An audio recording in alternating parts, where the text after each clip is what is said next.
et tapez dans la barre de recherche Rufus USB bootable. Téléchargez le fichier d'installation sur le site officiel de Rufus et ouvrez-le. Concernant la clé USB à utiliser, il faudrait prendre en considération que le minimum d'espace de stockage requis est de 8 Go. Ouvrez le fichier Rufus téléchargé et sélectionnez le périphérique USB que vous avez inséré. Dans notre cas, nous allons utiliser une clé USB de 16 Go ainsi que le fichier ISO téléchargé précédemment. Cliquez sur Démarrer pour confirmer la création de la clé USB bootable.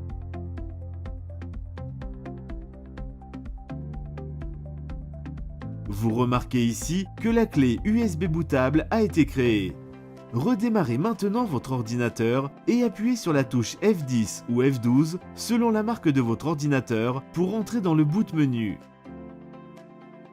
Choisissez les options qui vous correspondent au mieux, ensuite cliquez sur Suivant et puis Installer maintenant. L'installation de Windows Server 2019 Évaluation commence et vous avez le choix entre la version standard ou bien Data Center. Et pour chacune de ces deux versions, vous pourrez choisir l'option Expérience de bureau ou bien sans interface graphique. Dans cette démonstration, nous allons installer la version standard avec Expérience de bureau. Cochez J'accepte les termes du contrat de licence et cliquez sur Suivant. Quant au type d'installation à effectuer, il est conseillé d'opter pour le mode personnalisé. Cliquez sur Suivant et patientez. L'opération peut prendre quelques minutes. L'ordinateur redémarre. Tapez un mot de passe pour le compte administrateur intégré et cliquez sur Terminer.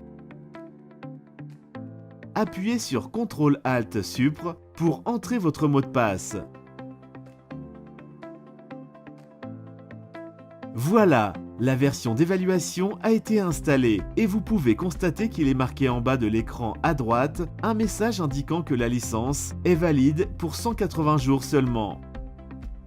Pour migrer vers la version complète et l'activer, allez dans le menu Démarrer et ouvrez l'invite des commandes en tapant CMD. Saisissez la ligne de commande suivante et appuyez sur Entrée.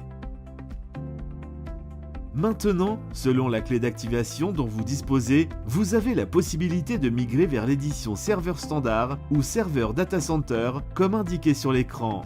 Si vous n'avez toujours pas de clé d'activation, vous pouvez en commander une sur www.licence-activation.fr avec des tarifs compétitifs. Saisissez l'une des deux options, serveur standard ou serveur data center, selon la licence que vous avez achetée et tapez votre clé d'activation à l'aide de la ligne de commande suivante.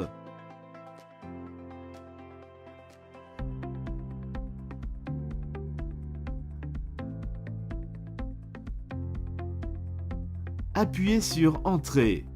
Veuillez patienter pendant le lancement de la migration et l'activation de votre produit.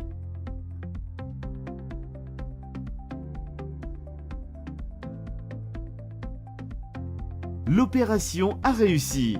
Il faut appuyer maintenant sur la touche Y de votre clavier et puis la touche Entrée pour redémarrer et terminer votre procédure. Appuyez sur CTRL-ALT-SUPR pour entrer votre mot de passe.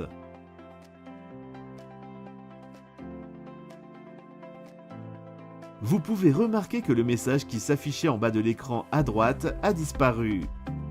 Ouvrez l'explorateur Windows, puis ce PC. Ensuite, faites un clic droit et sélectionnez Propriétés. Vous pouvez maintenant vérifier les informations qui sont affichées. Félicitations! Vous avez installé et activé votre Windows Server 2019 avec succès.